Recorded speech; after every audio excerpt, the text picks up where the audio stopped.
Good evening, everyone. Can you hear me?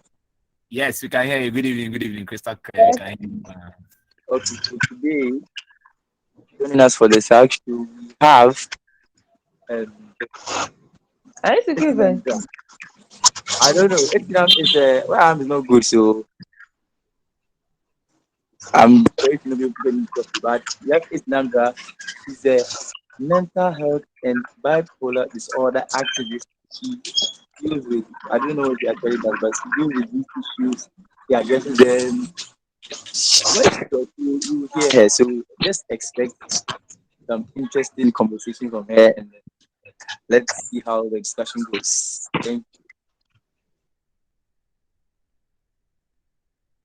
Okay. So let me help Bosque, but I think Bosque is still on the streets, money searching no day ground. I mean, so tonight we are discussing mental health and bipolar disorder. We want to know the checks and balances in recent times. So we have some few medical practitioners in our midst and people who are also advocates of mental health and bipolar. So what Bosque is just basically saying is we have in our midst Lady Esenam Drah. I think who is a practitioner I don't really know her background. That's why I didn't want to commit. So Lady Esenam, please if you can hear us, you can kindly unmute and then maybe tell us a bit about yourself, the work you do, and how maybe your line of work in line with the mental health and bipolar issues. Please, over to you. Okay, so my name is Esenam. Since if you hear me panting, it's because I'm climbing some stairs. So my name is Esenam Drah, and I have lived experience with bipolar disorder. Please, can you hear me? Yeah, we can Yeah. hear you. We didn't hear the your last sentence before they can hear me.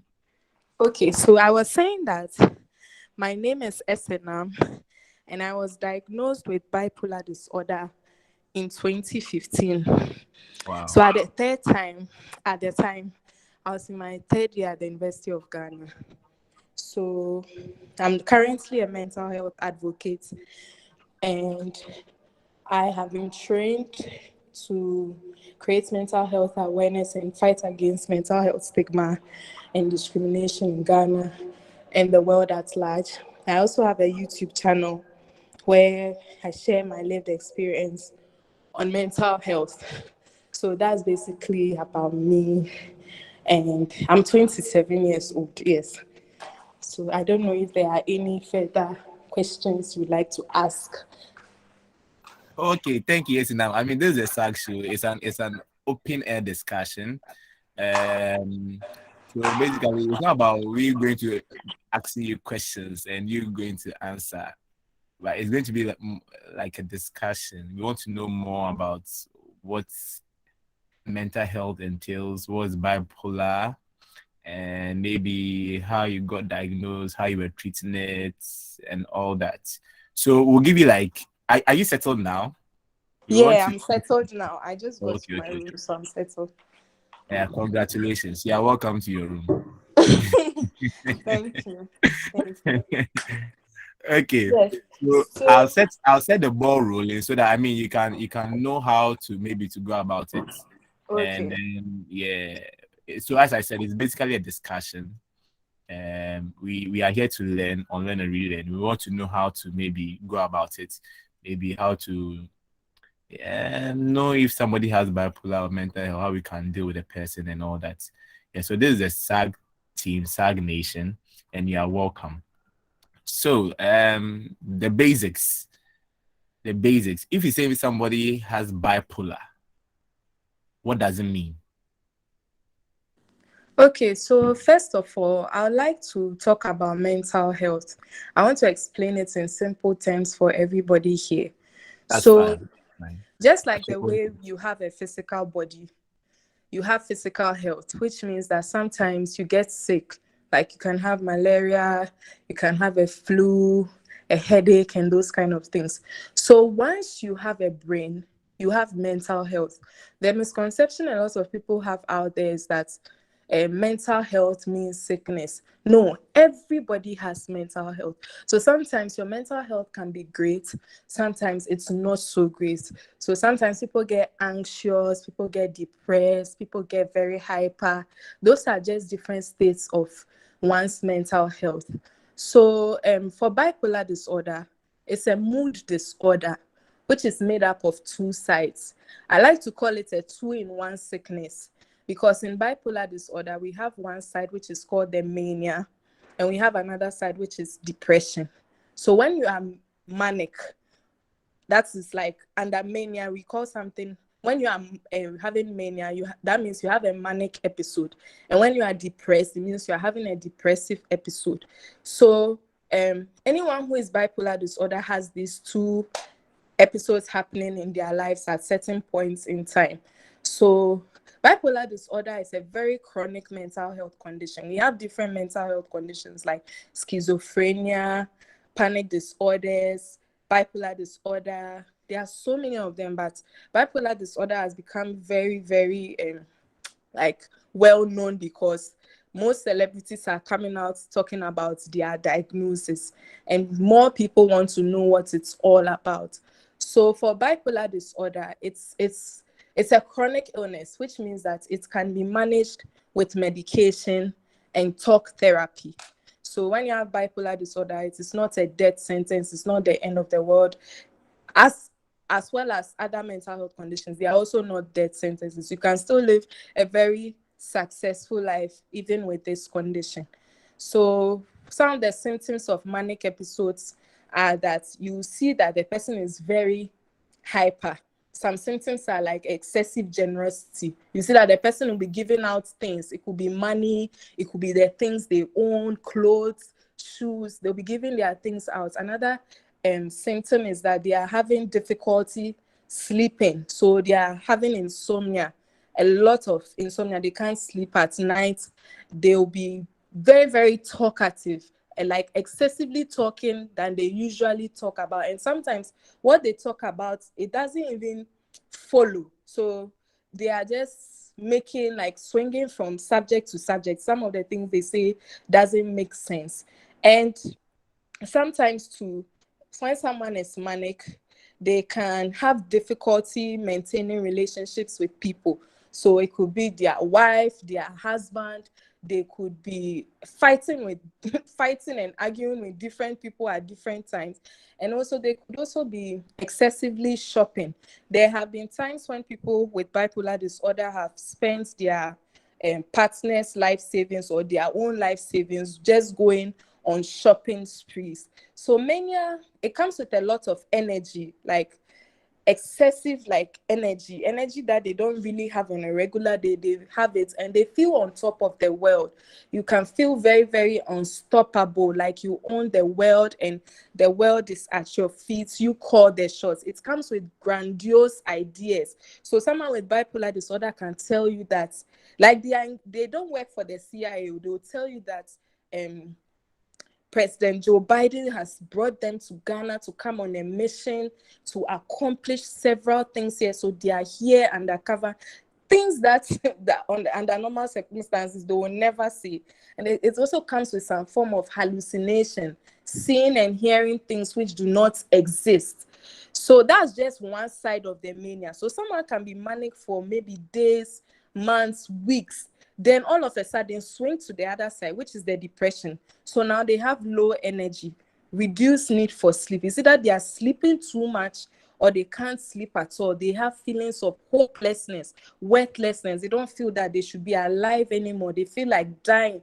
They feel like completing suicide. Even when you talk to someone who is depressed, they make you feel like the world has just come to an end. I always tell people depression feels like you are in a hole, and that hole you are sitting in, you don't have the energy and strength to come out. So even when your friends and family members come encouraging you, it's like throwing a rope, but how to get that energy to grab that rope and come out is the problem. So it's like someone has switched off your edges to pick phone calls when someone calls you, your edges to reply messages, your edge to go to work, your edge to hang out with people. It's all gone. So you see that the person will be withdrawing and isolating themselves. themselves for, it could be days, it could be months, it could be weeks. So it's a very, most of my friends who have bipolar disorder, they say they prefer the manic episodes to the depressive episode. But I always tell them I don't prefer any of them, because when you are manic, there are so many consequences that come with mania. You could do something crazy and not even realize what you have done. Someone can do something in their manic episode and not even remember they've done it. Personally, I have a friend who got pregnant during her manic episode. She slept with someone whom she didn't really know, had unprotected sex with, and got pregnant. And there's also depression, where people lose out on opportunities just because they didn't feel like taking that opportunity or doing anything in their depressive episode. So it's a very serious illness, and when someone is newly diagnosed, it can be a tough time for them. For example, for me, when I was diagnosed at the age of 21, it felt very hard for me because I was looking at all my friends. Nobody has a mental health condition. Now I have to take mood stabilizers and antipsychotic medications to be able to function normally like everybody. It was very, very hard to take in. So I was rebellious. I refused to take my medication for 1 year, which meant that I was always exhibiting serious signs and symptoms of the illness. Penny is here. I don't know whether he ever saw me doing anything crazy in class, but some of my classmates said there were times that it seemed like I was off in class. And that one, it was true. So living with a condition for about 7 years now, I give glory to God that it has gotten better. It's because everybody has that personal mental health journey and road to recovery. We sometimes rise, we sometimes fall, but you still have to keep going ahead. When you go for your talk therapy, it helps. You talk to your psychologist, your psychiatrist, they help you through every step of the way. And your support system too is also another thing. I always tell people who do not have mental health conditions that if I had to turn back the hands of time, I would have taken my mental health very seriously, in the sense that I would have not worried so much, been anxious so much, been felt so dejected, rejected, and all that, to the extent that my mental health was compromised. So our mental health is like a piece of paper. When you worry, you stress yourself out, you are always anxious, you do things just to affect the state of your mind. By the time you realize that, it's like crumpling that piece of paper. And now when it's crumpled, it cannot be as fresh as it was. And now you will end up in the psychiatric hospital and they'll tell you the only way you can still live happily is to take medication, to prioritize your mental health, to exercise, to eat well, sleep well, and do all these kinds of things. So that's bipolar disorder for you. And someone that I really say that if you know someone who is exhibiting signs and symptoms of any mental health condition, you should be as supportive as you can, be there for them, and always tell them to seek professional help. Because what happens in our country most of the time is, I'm not against church. Me, I really love church. I really love God. That's all good. But when you are experiencing challenges with your mental health, you have to go and see a professional, because sometimes people end up going to certain prayer camps where they are chained, beaten, starved. So you went there with your mental health being compromised, but now they are worsening your mental health, and it doesn't get any better for you. So if you know someone like that, just reach out to them and try to encourage them to go to the professionals. We have psychiatric units in almost every hospital now. They are there and they are always ready to help you. And it's possible to live a very fruitful life. There are celebrities all over the world who have mental health conditions. Kanye West has bipolar disorder. We have this woman in Blackish, Jennifer Lewis. She has bipolar disorder. Mariah Carey, Demi Lovato. There are so many people out there that have bipolar disorder and are still living well. So mental health is a very serious issue. The World Health Organization estimates that 1 in 4 people experience a mental health condition in their lifetime. It's not a curse, but it's just to say that the issues of this life can be very stressful. People think it's only bad situations that cause mental health conditions. No, So, for example, mine came through a broken heart situation, but another person, they could travel and live in the country of their dreams, and all of a sudden start experiencing issues with their mental health because one, they are feeling lonely, they are not having their support system around. Someone who could always have been praying for the baby she has always wanted. All of a sudden, she has the baby she has always wanted. Now she's having postpartum depression because maybe her husband is not around to support her. She's always at home doing everything to care for this baby, and she gets tired and stressed out. So bad and good situation can even result in mental health conditions. Thank you. I hope I've made some sense. Wow, like you've put all of us in awe. Personally, I'm in awe. Like I really enjoyed your your short lecture. I believe my colleagues and friends here too have. And those who just joined, Lady Esenam Drah just spoke. She's a mental health and bipolar activist. According to her, she's been through it. And so she was sharing her story of how mental health is, what entails to be in the situation of when you are being diagnosed as a bipolar patient and all. So the floor is open. Let's open the floor for the next 5 minutes. If you have anything to ask or share or add on, please, the floor is open. You can raise up your hands and we'll quickly call you. I mean, she has said a lot, so my questions are some way, but I'll ask them. Okay, Hilda. Wow, Hilda, in a long while. Hilda, please, the floor is yours. Okay, my question is, I know some people take medicines whenever they have a relapse. Is that something they are supposed to take on a daily basis, or is just for emergency cases when they have a relapse or they go off? Okay, so I'm going to use myself as an example.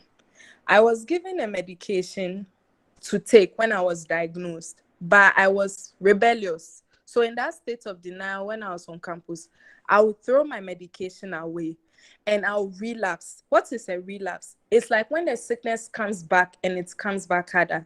So you go to the hospital, maybe you have malaria and your doctor tells you, take this medication for 7 days. Then you start taking it, you take it for 2 days. You think you are fine, you go off. The malaria will come back and it will come back harder. So people who have mental health conditions, what happens is that some of them are aware when they are relapsing. Maybe someone tells you that, oh, you were acting really funny. Then they go back to take their medication. But you see, by that time, things may have worsened. So it's very important to go for a review to see your doctor. Because sometimes the doctors will change their medication or adjust the dosage. So maybe you were taking a mood stabilizer, 100 milligram. Then you relapse. They will want to increase it to maybe another dosage or change the medication. But what happens is that some people are very rebellious. They want to take their mental health into their own hands. So when they say, oh, maybe they are relapsing, they go back to take the medication thinking it may work for them. And I do not support or advise that kind of lifestyle. If you do that on and off thing, I'm telling you, those people usually they don't have stable mental health. So I have friends that come to me like, Esenam, how come you are always fine? How come you're always doing well? And I tell them, look, if you respect your mental health will also respect you. So if you disrespect your mental health by being non-compliant with your medication, when you relapse, you shouldn't be surprised because you are not taking your mental health seriously in the first place. So it's up to the person. When they know they have this condition, they have to decide to respect their mental health by going for reviews, by taking their medication as prescribed, according to the dosage, according to the brand, whatever they are being told to do. I hope I've answered that question very well. Hilda, are you okay? Or you have a follow-up question? Okay, great.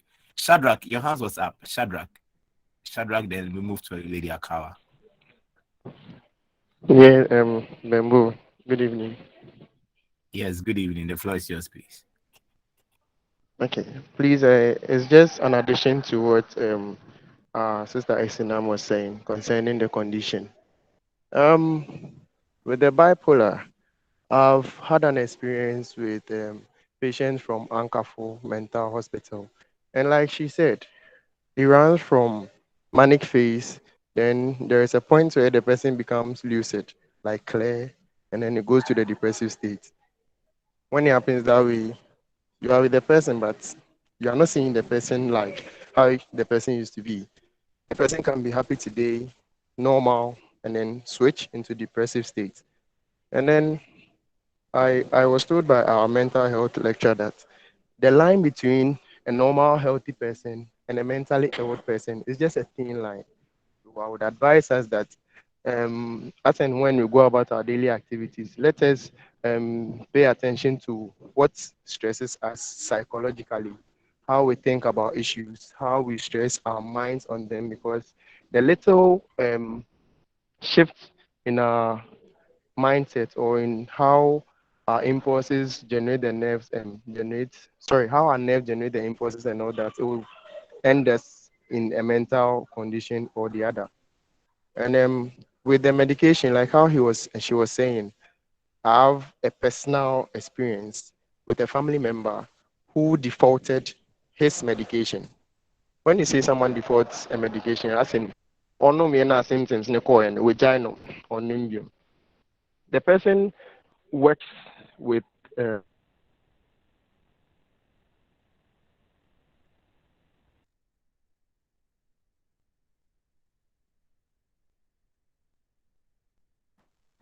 Shadrach, I think we are losing you, please. If am you I? can reposition yourself and come back. Shadrach, I think we lost you when you said your family member defaulted medication. So if you can take that one again. Yeah. Okay. Hello. Can you hear me? Yeah, this is crystal Bembo. clear, please. Yeah, we can hear you. Oh, okay. I was like, a family member defaulted a medication, and when we talk about defaulting a medication, like stopping or refusing to take the medication because the signs and symptom of the condition is no more showing. When it happens that way, it wouldn't show, and when it comes back, it will come back in a great. And I was asking if I'm permitted to share a personal experience with a family member. Can I It's share? all dependent on you. It's how confidential you think it is. If you feel like you don't want to say it, that's fine. If you want to share with us So too, it then would we love help us you. all. It would help us all. Sure, then please, we So are open. We are when he goes to the workplace, he does the calculations and everything, and he does it more um proficient, like more well than the other foreign colleagues. So he's like, say if I'm brofofona, or no, or supervising brofofona. But when he comes home and you ask him about the family, you ask him about the social life, the answer he would give you, you go like, ah. Some other time he was misbehaving and he came to seek advice from my dad. My dad sought out to advise him, and what he told my dad was, my daddy is monitoring his move now. Last one, Trotrobi, now some papa na drive it. Odinechi Koejuman, like I'm like, ah, what is going on? But Okoejima, or calculated BBR fine. So someone like this, if you don't take time, you will say that the person is being influenced by friends or something. But low key, it's a mental issue.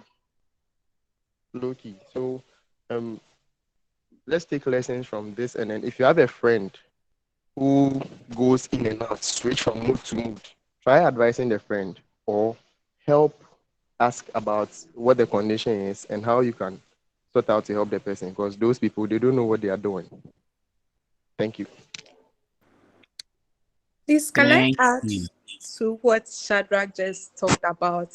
Yes, please, let's see that we can. Yes, there are issues of paranoia where people feel they are being watched, monitored, followed. So someone can tell you that, hey, my room, the police are listening to our conversation. I don't want to talk loud.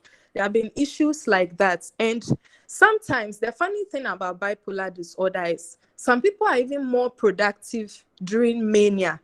So you see that, hey, the person is coming. Another symptom of bipolar disorder is you can have racing thoughts and ideas. So some people can come up with the brightest ideas when they are manic. So something they will never think about when they are in their normal selves, they can actually tell you. Me, I came up with one of my business ideas when I was manic. So what people abroad do is that when, let's say, you have an employee who has bipolar disorder, and he or she has a manic episode, the boss can go to the hospital and visit this person, take a piece of paper and pen while going and ask, okay, Adjoa, our company, what do you think we can do to expand this section of our company? You'll be surprised by the things he or she will tell you, because in that state, they can come up with ideas. Another personal experience I have is when I'm manic, I can really, really speak languages. When I say languages, Penny was my course mate in University of Ghana. We did French together. When I'm in my normal self like this, sometimes I'm scared to make mistakes when I'm speaking French. But when I'm manic, there are no barriers or anything. I just flow like that. My tree too is never good on an ordinary day. But when I'm manic, I can really speak my tree and ewe very, very well. So even though this thing is a condition, sometimes it masks itself in a way that you may even think that the person is doing so well. You not even suspect anything is wrong because they are actually getting results for everything that they are doing, which can be very, very tricky. Yes, that's all I wanted to add.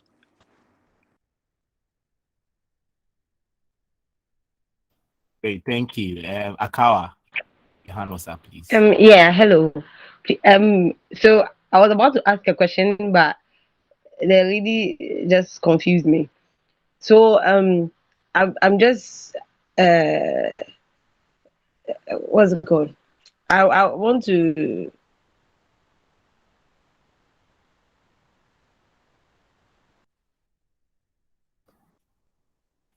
Hello, Akawa, I think we are losing you. So if you can reposition yourself so that we can have the best of you, please. Show my appreciation for all that they've said and talked about, because I feel like when it comes to mental health, I know something vague about bipolar, just about the mood swings and stuff like that. So it's quite surprising because at first I used to think maybe it's genetic, that's from birth, but I've not seen any kid. I've not heard of any kid or any pediatric psychology where they've said, oh, this kid has bipolar or something. So I just want to find out if it has something to do with hormonal changes, whether maybe when during your adolescent stuff, when there are hormone changes and then that happens. Because it's very odd that you don't see kids, or maybe you don't hear of a lot of kids diagnosed with that, and all of a sudden the person grows up and you hear of all these things happening.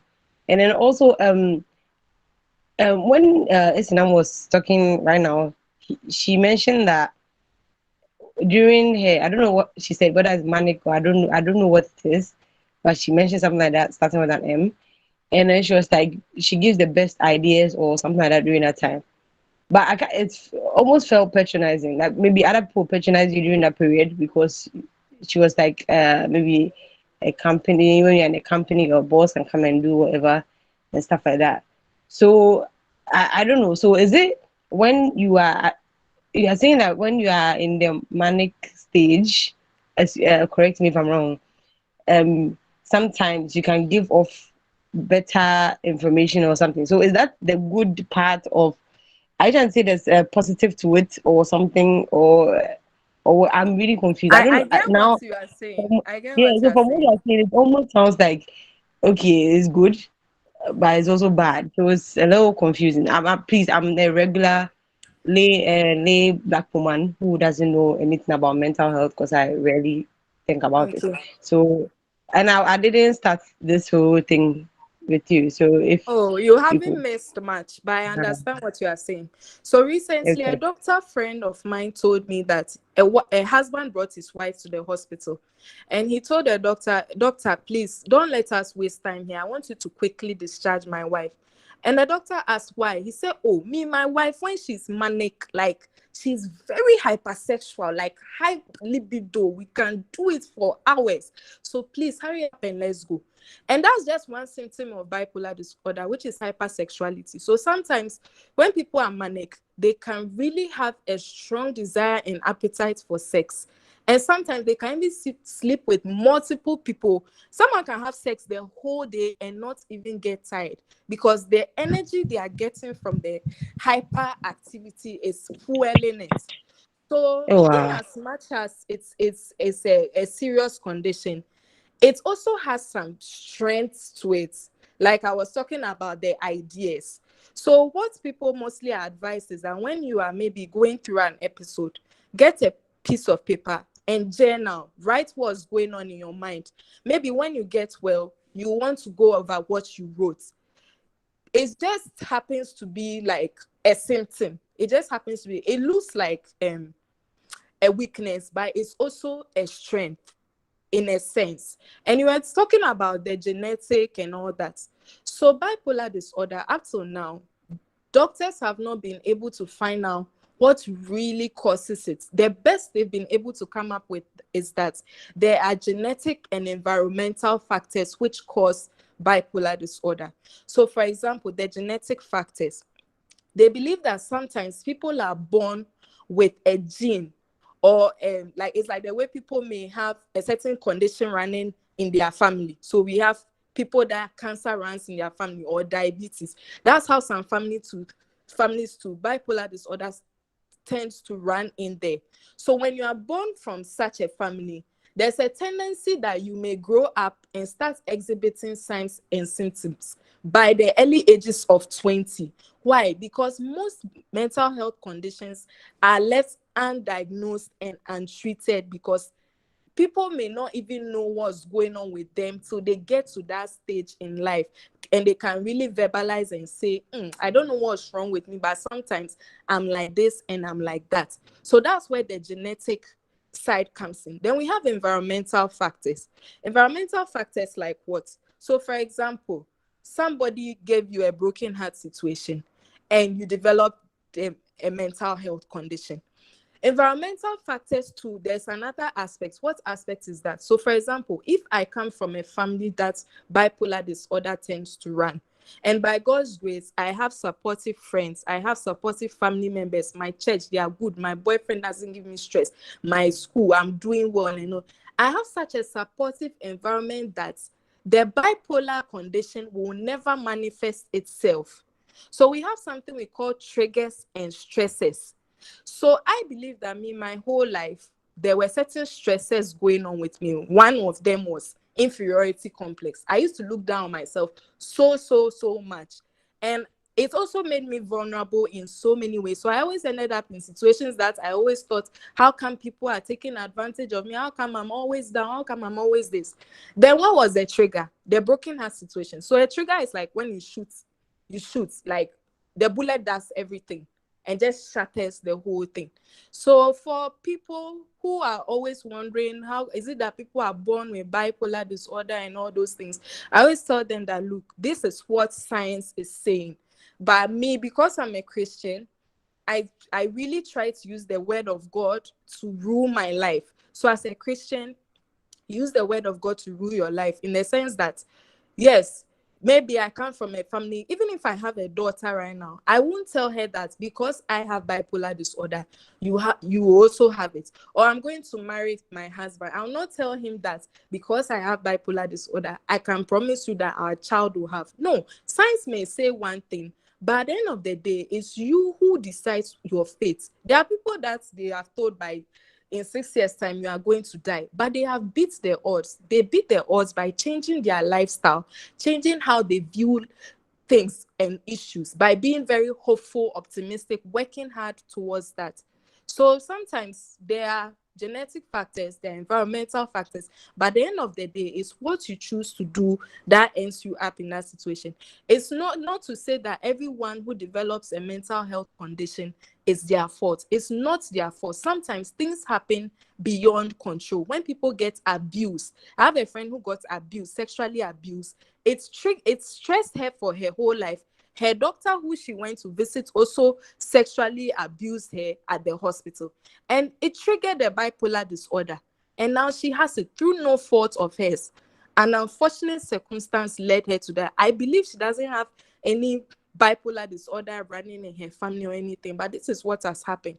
So it's sad, but it's all up to us to educate ourselves more on mental health. When you read more about mental health on Google, you watch YouTube videos and all those things, you become abreast of these things, and you can easily determine and sort of ascertain when something is wrong. So I've read about cerebral palsy. When I see someone right now who has cerebral palsy, I can easily tell that the person has it. Maybe the mother or father will not know that. You just be calling them, we have a water baby, we have a water baby, but they don't know what it is.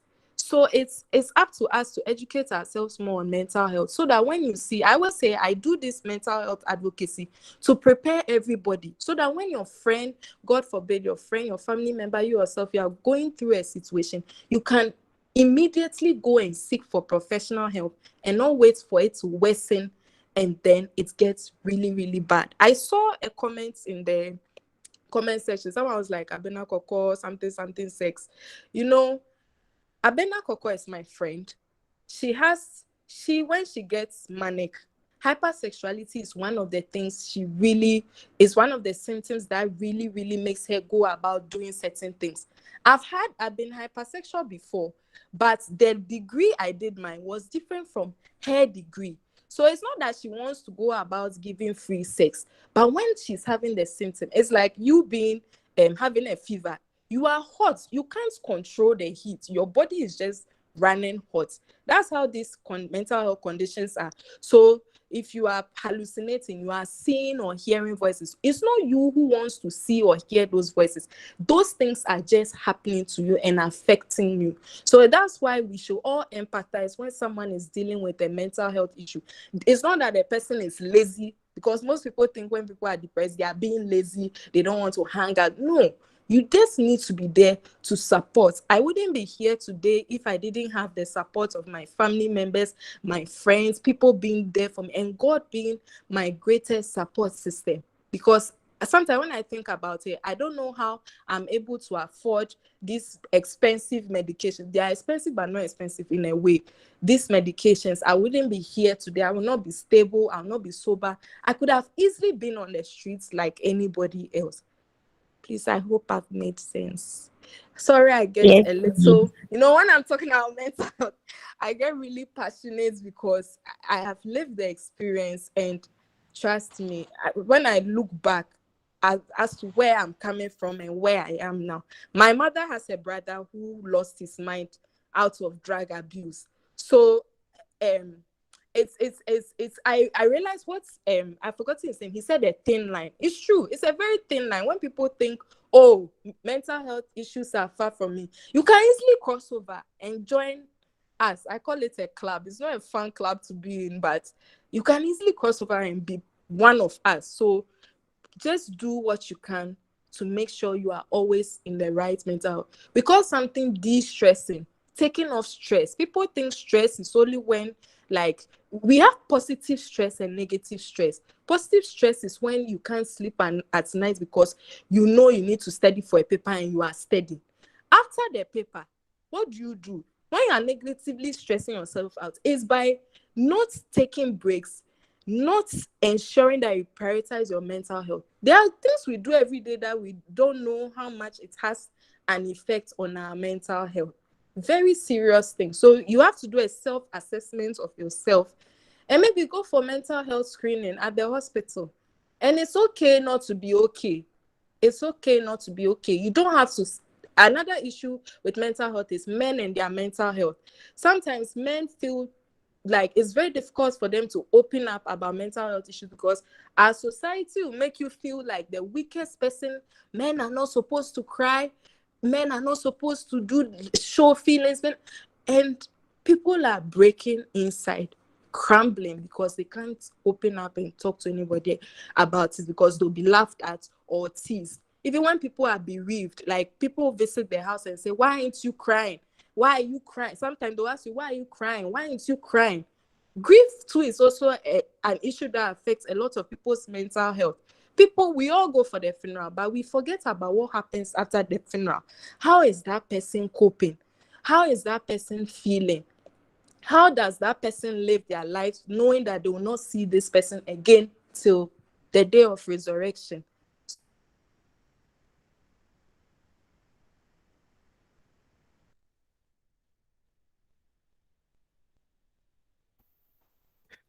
Esinam, I think we lost you. So there are some things that we, on a daily basis, we. So Esinam. please, can I ask a follow-up question from what you said? Okay, Akawa, yes, you ask, and then Derek, Yes. Derek will come in. Okay, Last one, please. Akawa, your follow-up question, Uh, and then I wanted to find out about the med. Okay. I just wanted to know if there was a if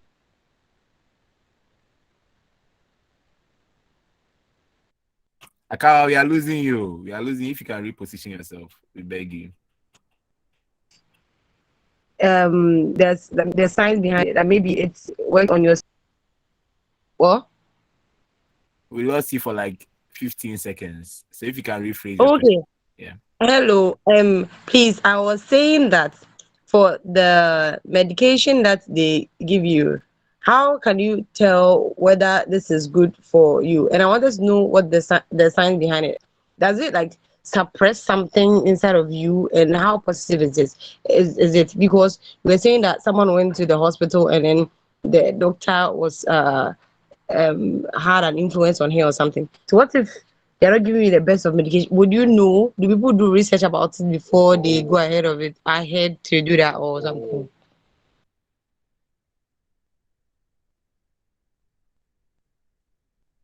Okay, so this what we'll do. We'll take all the Okay. questions. Esinam, we'll take the Yes. questions so that you answer them at a go. Okay. So Derek, Okay. please, your Hey, I hope I'll be able to remember them.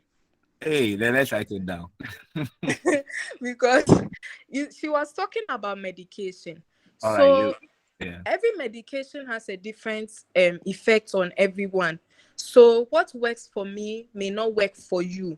So that's why it's important that when they prescribe the medication, when you take it, if there are any side effects, you quickly report back to the hospital. And the thing about these medications is that unfortunately they cannot cure the illness. It can't cure the illness. So for diabetes, there are insulin to manage hypertension. There are some drugs, but it doesn't cure the illness.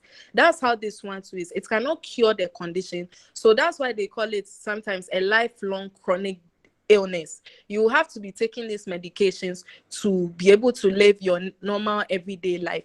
So for the medications, sometimes let's say two people have bipolar disorder, that doesn't mean they have to take the same medication, the same dosage, because we are all different in terms of our body size, like genetic makeup, anatomy. We are all different. So it's the psychiatrists. The psychiatrists are the ones who prescribe the medication. And you see, because it's an issue of mental health, they can't, it's not like blood that they can draw and see that, oh, you have malaria, oh, you have this. This one, because it's an issue of mental health, it's sort of like they do a little bit of experimentation.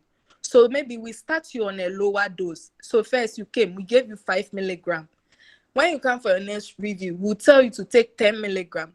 They increase their dosage based on the effects and the results they are getting. So for the past 4 years, I've been taking a particular dosage and it works for me. But whenever I meet my other friends who are bipolar and I tell them, oh, I take this medication, 600 milligram in the morning, 600 in the evening, they are shocked. And I say, no, don't be shocked. That's what works for me. What works for you is okay for you. So there's no need to compare because I take maybe Tegretol, then you go to the pharmacy and buy Tegretol. They may not even sell it to you because these medications are very powerful. You need a prescription to be able to buy. That's why you can't self-diagnose and self-prescribe. It's like saying you want to fix your car. You don't want to send it to the mechanic and you send it to a baker. Two different like people.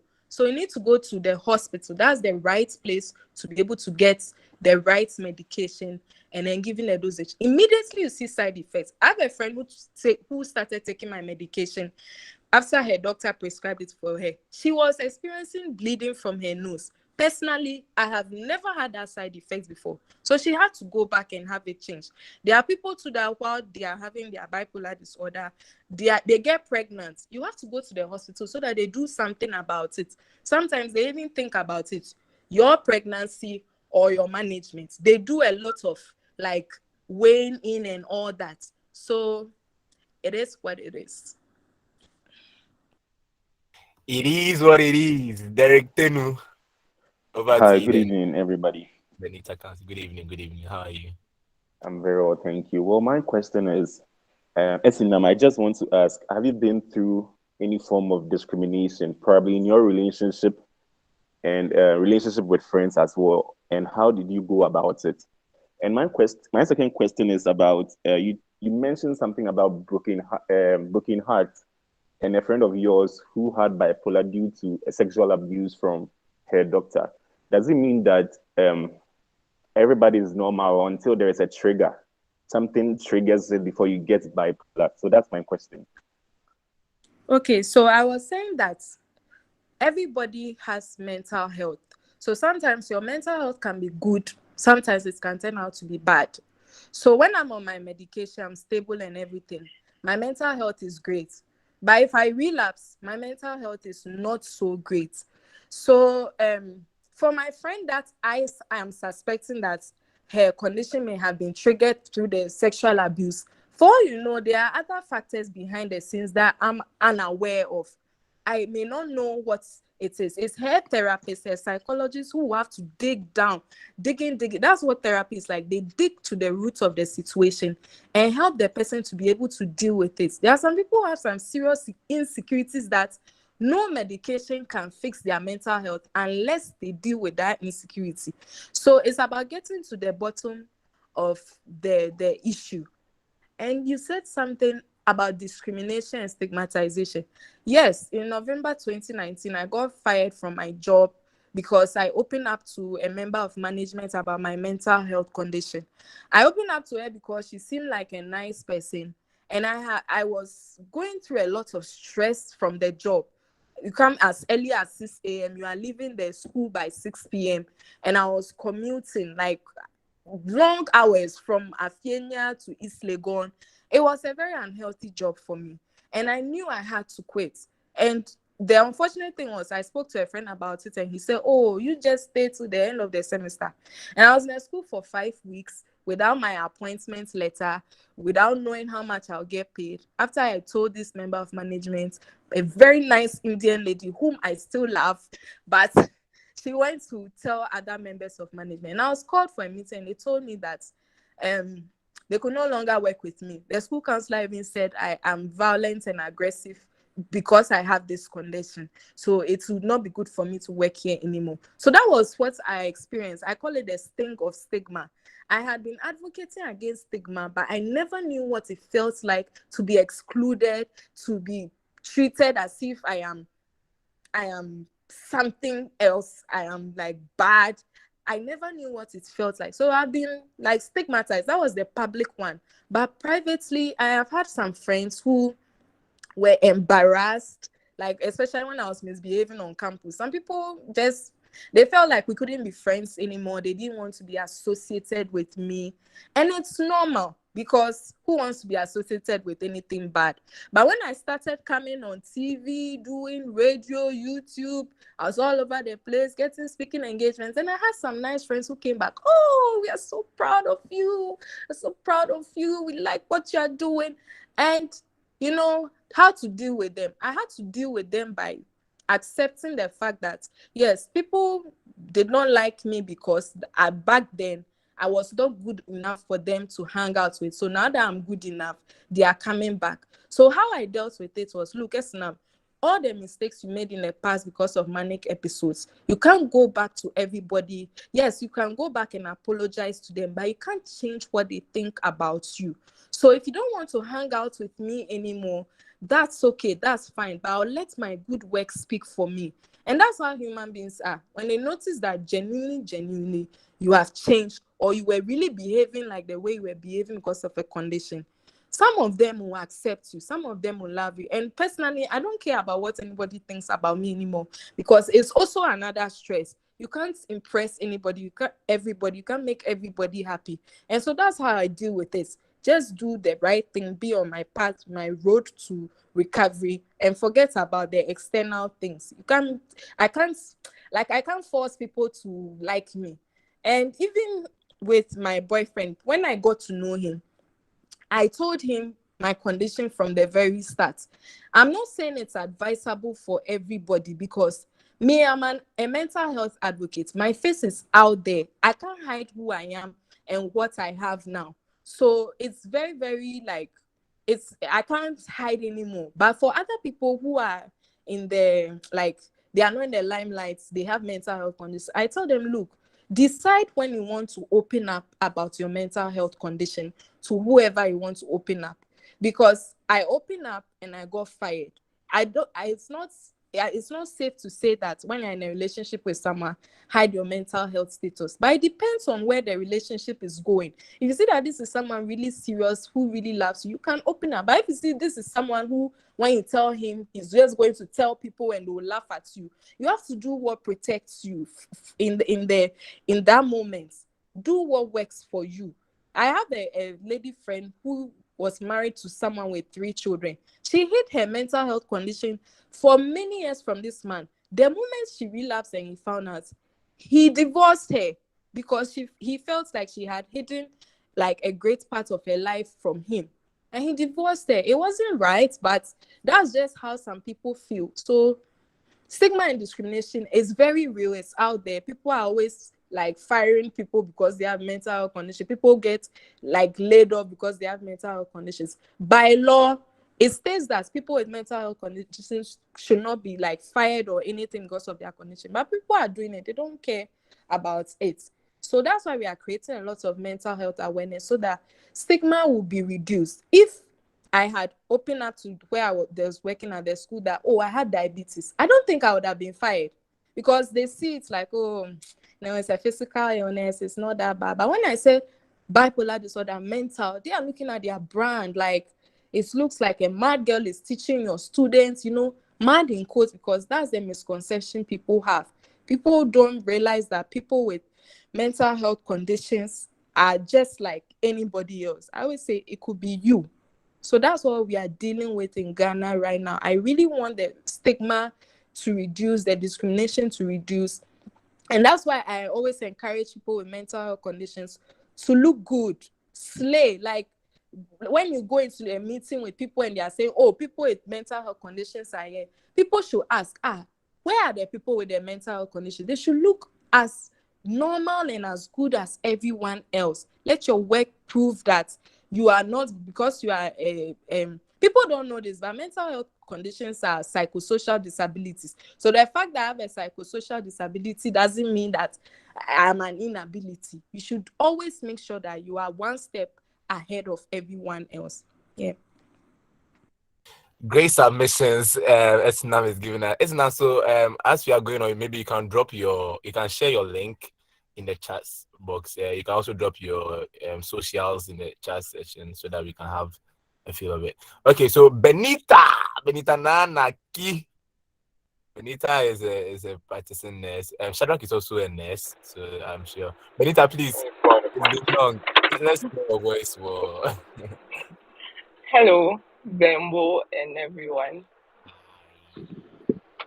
So I just wanted to add up a bit to what Esenam said. She has said a lot, like practical information that's helpful.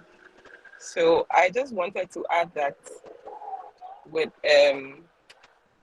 diagnosing bipolar, I mean, with the information we have, we shouldn't just go around based on what we see, pointing figures to people that, okay, so I think you have bipolar. You can suggest, but because apparently we have some diseases like hypothyroidism that looks like bipolar. Someone might have high thyroid levels, and then behave like they have bipolar. So that's the first. And about stigma, I would really encourage all of us here that um, stigmatization is very real. And if someone opens up, if someone is to open up to you, it means they do trust you enough. Yes, they do trust you enough to open up to you. I've had my own shares of stigmatization. I have a lot of friends here, and I'm sure no one knew. I was battling depression, but thankfully I didn't get to the state of medication. I was actually in denial for a long time until one day we were having a course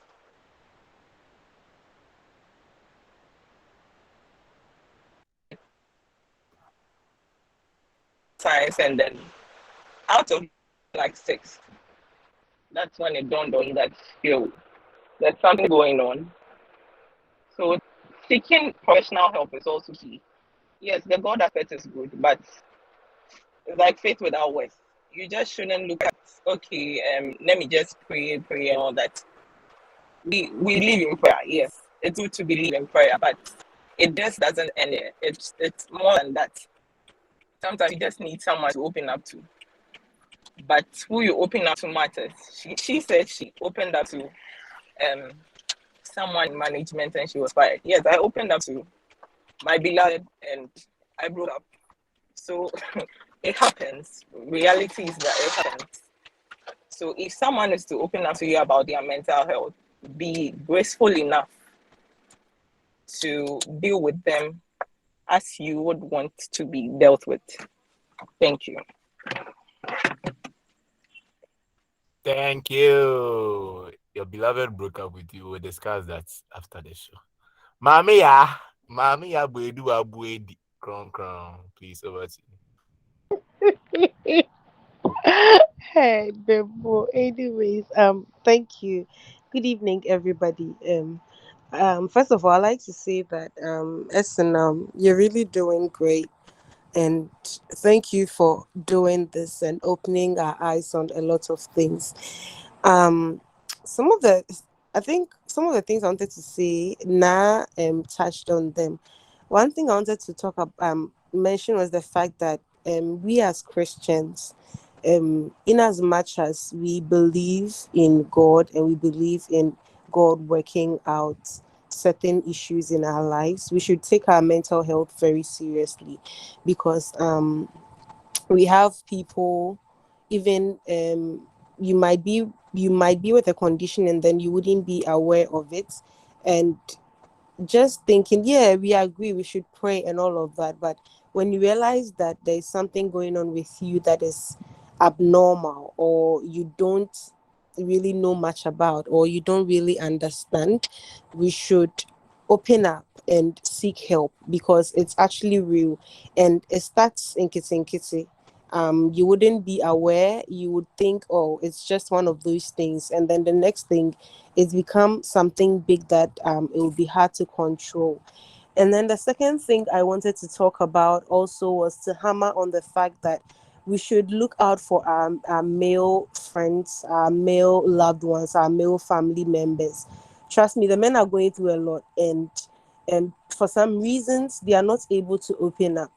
And just random, um you might not know who you would be able to pull out of a certain situation, because there've been instances where I've just had to ask, hi, are you okay? And then you realize that, oh, the person is going through something, and just like I said earlier, it starts in kitty, and then the next time you realize, something tragic has happened, and then we are all going to be, oh, but um there could have been something we could have done about it. And it's not just the male, yeah, the female, but I'm emphasizing on the male because trust me, no one looks out for our males, and may have margin. So Auntie Esenam, please, if you have a place in your organization that is looking for somebody who take care of the males, please, I am here. But really, that's what I wanted to add.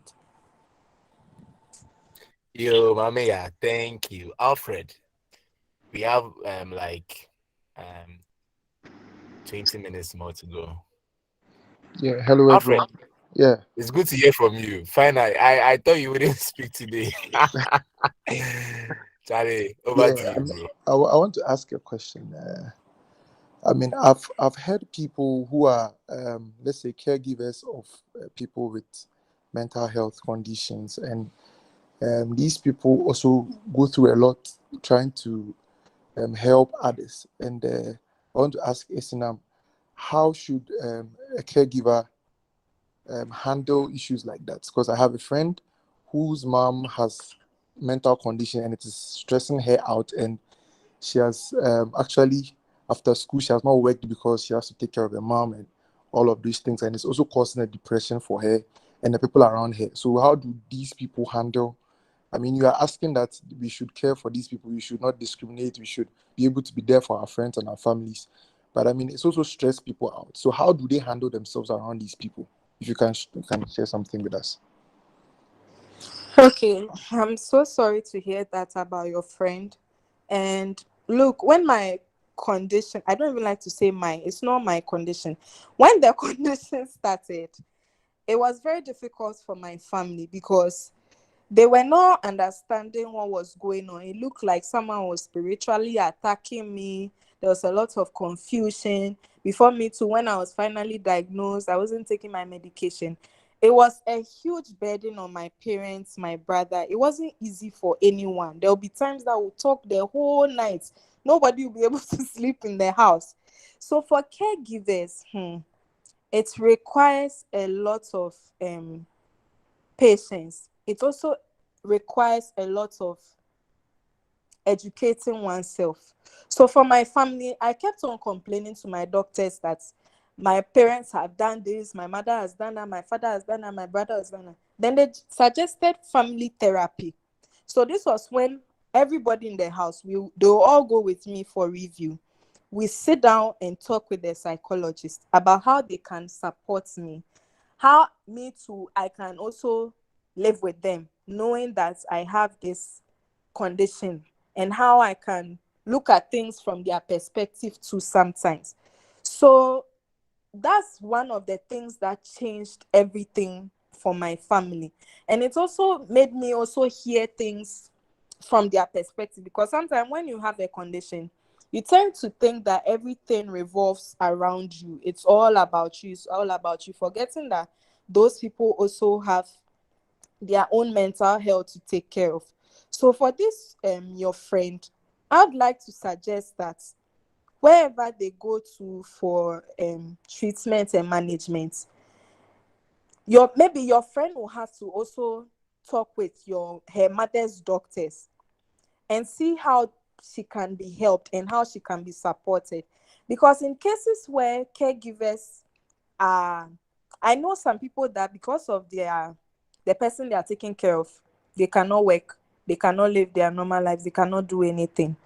By the time they realize, life passes by and everything goes away, and they begin to resent the person who has the condition, that because of you I cannot marry, because of you I cannot do this. So it's very important that this your friend, she goes to see a psychologist and talks to her about some of the things. Why am I saying a psychologist? I'm telling you, psychologists are trained mental health professionals and therapists. They can tell you, some situations that you may think they are not God, but they have a way of opening your eyes and your mind to things you will not regularly think about. So because I'm not a psychologist, I can't tell you what you should tell your friend to do, because one, I don't know the dynamics of the situation. I'm not even trained to handle such a case. But if she goes to see a psychologist, okay, I'm your this is my mother is your patient, your client, I'm her caregiver. Because of her, I cannot go to work, I cannot do this. What will you suggest for me to do so that I can still be there for my mother and also care for my own self? I'm sure a solution will come up. Because sometimes we think that there's no way out. So, for example, before I wanted to go and teach, my psychologist told me one thing: Esenam, private schools, they are very highly stressful. I just didn't want to mind her. I just thought, look, me, I'm a young girl. I need to get my money. It's money over my mental health. I don't care. I tried one school. It almost killed me. Second school, I got fired. That's when I realized that what this woman said, there was some sense in it. Second thing, I used to keep money with someone that I didn't, because I had this condition, I didn't trust myself. So it's like, I'm scared of my own self. I don't keep money by myself. So I give it to someone to keep for me. I was told, my psychologist told me, no, Esenam, trust yourself. You can do this. Create a standing order. I didn't want to mind it. Later on, me and this person had some fallouts. So sometimes psychologists have a way of, analyzing certain situations to come out with the best results. You see, so for your friend, I really, really like it if she can go and see the psychologist taking care of her mother. It's very important. If the mother doesn't have a psychologist, she herself should see a psychologist. They are in hospitals everywhere, so that they can come to a way this will work for everybody. Now, me and my family, we are all happy. Everybody is happy about the progress they have made. I'm also proud of them for all the years they've been supporting me and being able to live with me with all my drama and all of that. And it all came from family therapy and support. Please, I hope I've made sense. You have, and it's very spot on. So I'll quickly read some of the things. I think there's some messages on the in the chat session. Ishmael is saying that he wants to join your campaign. So please, Ishmael, Esenam's number is in the chat box. She has placed it there, her WhatsApp line, so you can text her. I mean, link up, and then you join. And he also says that, Mami, at times for speaking for the guys, per society standards, the men should always be tough, and that ideology is killing the men. Nah, they are there. Okay, so we have like basically 15 minutes to go. We'll take Benita's submission, and then we'll try and round everything up. Benita, please, over to you. Okay. So once again, about what Alfred was asking, I think it takes, apart from being educated on the condition, it takes a lot of grace to handle human beings in general, not people with mental health alone. Because from my field of work, even people with headaches can act, some way. You just have to be graceful enough. It's not easy, but it requires grace. You just have to be graceful with them, because then if they were in their right state of mind or health, they wouldn't take you through all those things, all those stress and all that. And again, self-care. You can't pour from an empty cup. So self-care can be as little as doing things you enjoy, reading a book, playing a game, even taking a shower. Even taking a shower, it can be as simple as that. Making your bed, the little things that makes you feel accomplished. So I believe she should look at all those little aspects and not just focus on how her mother is making her unhappy because of her condition. Yes, she's making her unhappy, but taking in grace and then self-care, in addition to whatever Esenam said, I believe she'll make some progress. And also, all those speaking to people, people she can trust. It's a way of venting out to people, trusted people especially. And also about what Mamiya said, the toxic masculinity, it's becoming overwhelming. But then I would encourage all men here that whatever thing that makes you feel uncomfortable, that society is trying to make normal, is actually abnormal. Seek help before it gets too late. Thank you. Thank you. So, Yeah. listen, Please. I'm here. Yes. Is it Benita who just spoke? Yeah, she talked about self-care. People think that self-care it has to be about money. Like sometimes people say, if only I could get a vacation to Dubai, if only I could get. No, self-care is simple things you can do. Doing things that generally release stress. Like sometimes just maybe cutting your fingernails, cutting your fingernails, going to get your nails done. Why am I talking about only girl stuff? Because that's what my life is basically about. But find something that makes you generally happy.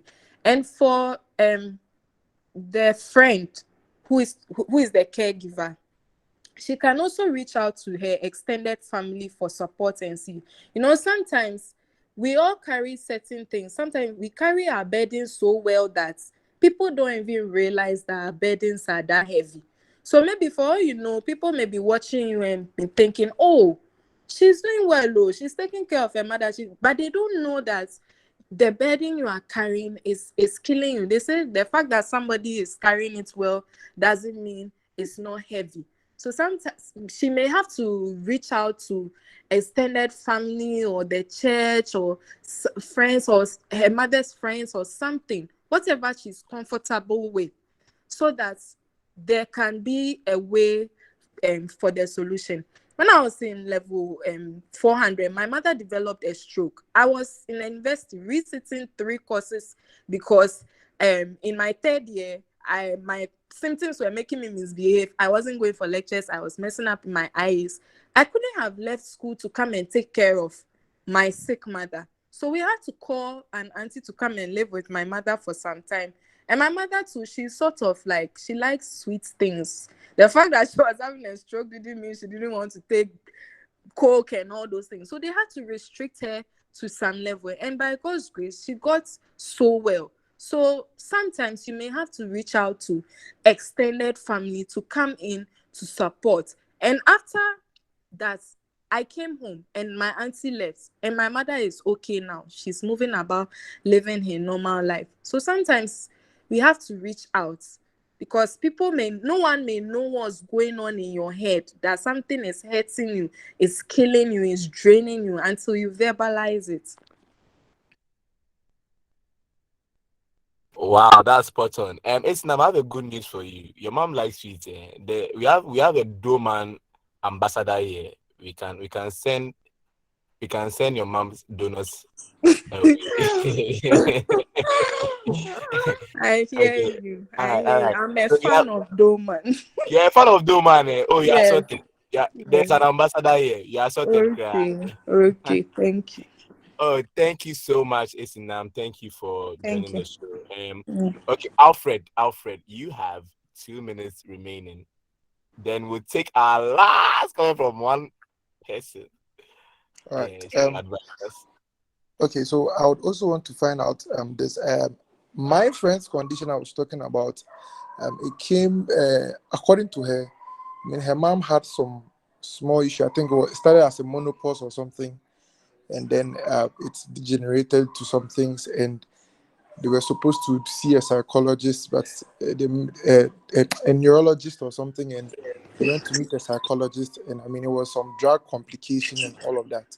That's according to my friend, and so it was some wrong drugs that was prescribed to her mom, and now, as we speak, her mom can't even remember anything. She has lost her brain, like lost her memory and everything. So, I mean, I just want to point out that this mental thing is very serious and very important. And so we should all take it like very serious.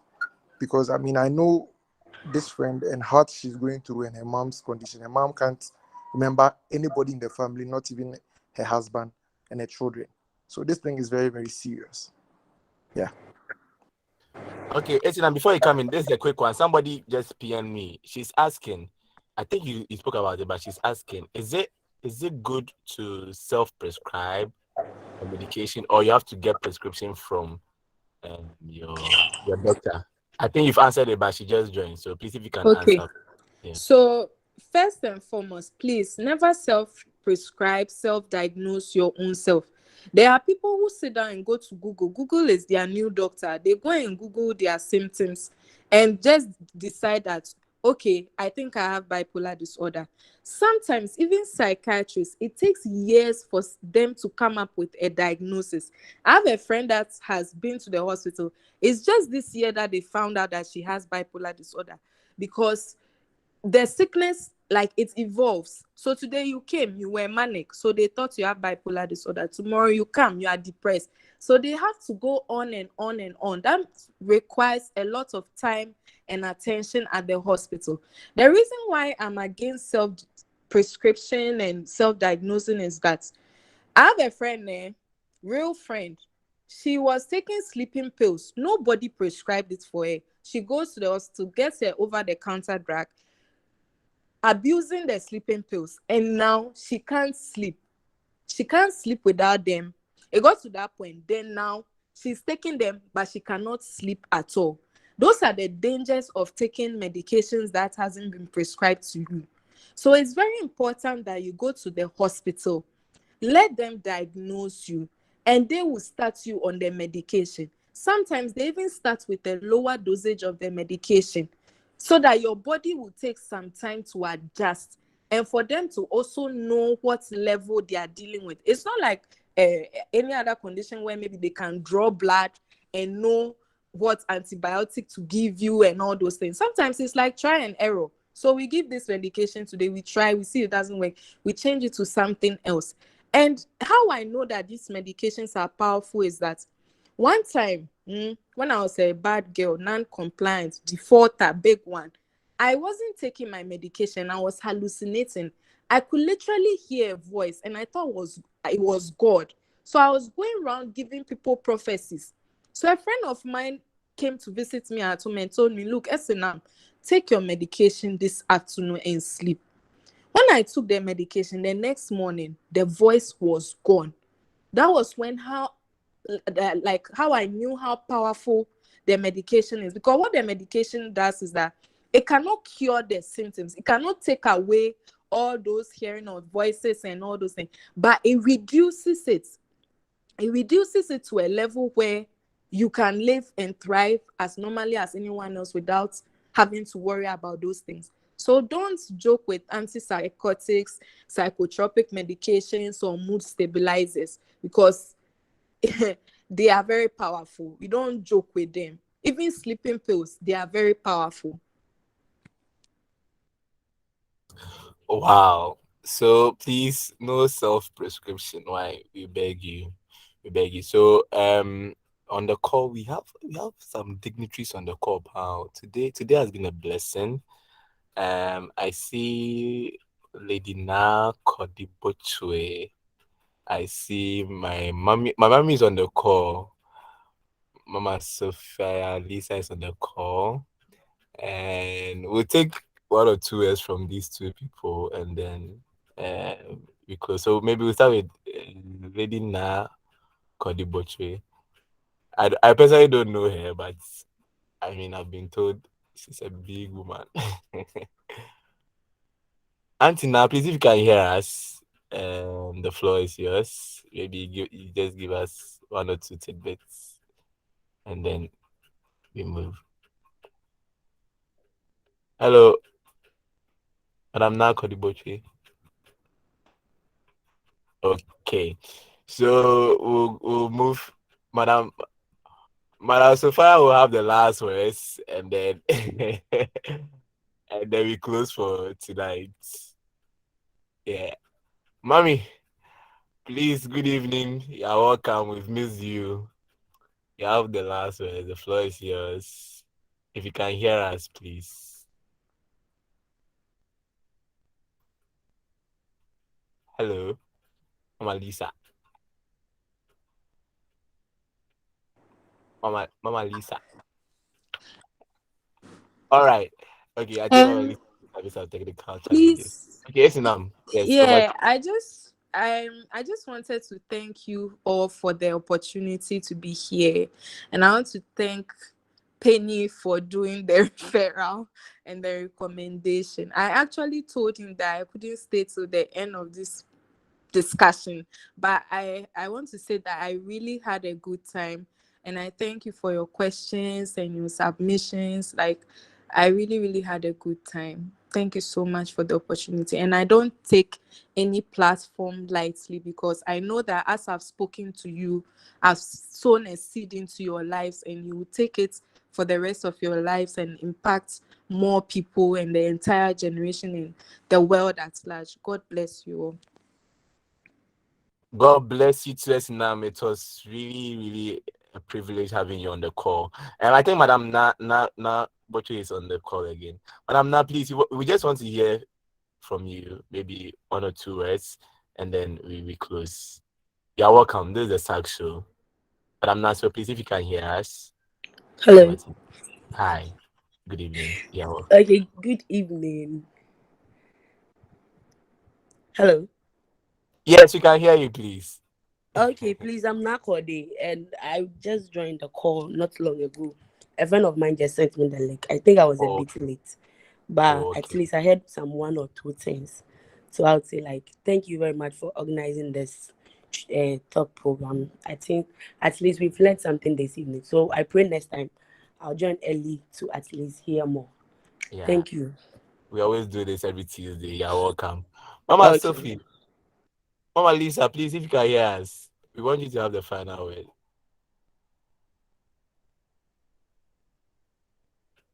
Hello. All right. So Boske will give us the vote of thanks.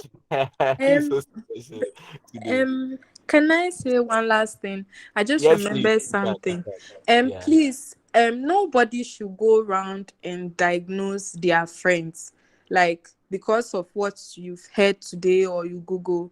You would look at your friend and say, I think this my friend may have bipolar schizophrenia. No, nobody is like, none of us are okay. You, if you are a licensed practitioner in that field, maybe you can make, but you don't have to even use it to like throw that word around a lot.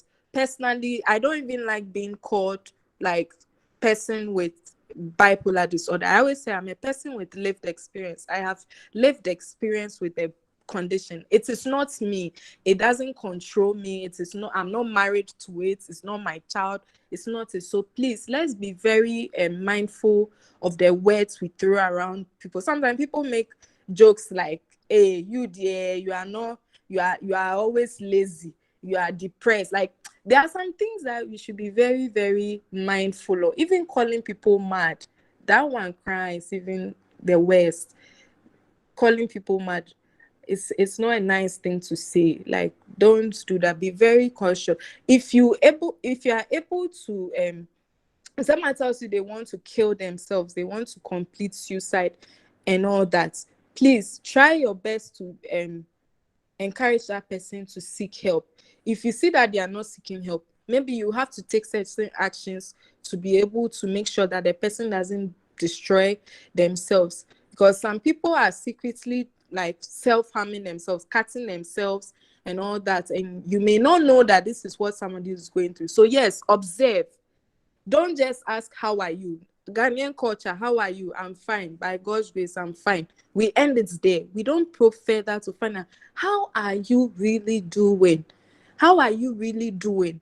To find out if there's anything going on with someone. So let's not limit ourselves. Let's observe, be there for people, find out how they are really doing, and don't insult people or with calling them names according to mental health conditions and all that. It's very painful. It's very painful. Thank you, Esinam. Thank you, Esinam. This has been the Ssag show for today. We meet same time next week. And a few household announcements. We have our honor rehearsals, right? Reinhard, confirm. This Friday, right? Yes, please. This Friday, all night And prayer. yeah, please continue. You have the floor. You have like 1 minute to give us the announcement. Right, and on Sunday too, we are going to BB, I'm not going to give up, and I'll force you. All right. So this Sunday too, we'll be having our rehearsals. So we'll be in two parts. We'll have one on Legon campus for those who are dancing, and then those who will be singing in the drama. We'll have guests at PIWC Atomic. All will be sent to us individually. Also, if you are here and want to join Ssag, why not? You can dance, sing. You can sponsor us. You can join us. We never bore. We never bore. Cry. You can join us. One last thing, Esenam, we would like to partner with you and probably put up a script. We'll put up a script to shoot maybe a short film or maybe a stage drama on mental health. We will be very, very, very, very glad to partner with you to do this. Thank you, Bernard Wama, for your time. I would love to also partner with you. Right. Thank you very much. Please, with what we've heard, if you are going through any depression, if you are going through something you think you can't share with anyone, please just join the group when we are having rehearsals and be happy. This place is a happy place. Ssag, there are never dull moments in Ssag. So when we call for rehearsals, please come and dance, come and shake your body, come and see things and be happy. Just come. This is a family where we are there for each other, we care for each other. We are getting to that level where we'll stop whatever we are doing and we'll just be in the Ssag house and just be jamming. What can separate us from the love of Jesus Christ? Hey, And you're nothing. nothing. Nothing. This has been a Ssag show. God really bless you all and your families. Big shout out to Papa DB, Adja Duma, Fred Kufu, Benjamin Ado, Yeah. Daniel Tekete, David Annan, Derek Teni, Manuel Adopreko, Aram Aflu, Hilda, Irene, Jennifer, Joseph, Lydia, Mamia, Martha, Mr. Iras, Madam Nanekia, Madam Sophia, perfect. Reinhard, Richmond, Yasa, Pedebwedu. This has been a Ssag show. We meet same time next week, 8:30 p.m. And we say Ssag, the movie says, please follow our socials and don't forget to share. Maybe our next show might be on TV, it might be on Twitter Spaces. So please just follow the socials, please. Follow the socials. I really love you. Selfie time. This is where we have our cameras. Yeah, mommy, I see your cheeks. Mommy, I see the mama. Oh my god, mommy, your mama is so nice. This is where you're mute. Let's just hey Hilda. I like what you are showing us. Thank you. They make a good sponsor. Esenam! Everybody look at Esenam. Hi, Esenam. Hi, Esenam. Hi. Please, block your camera. Hilda, stop the recording. God bless you so much, Esenam. God bless you too. Hilda, still the record. Hey. Oh,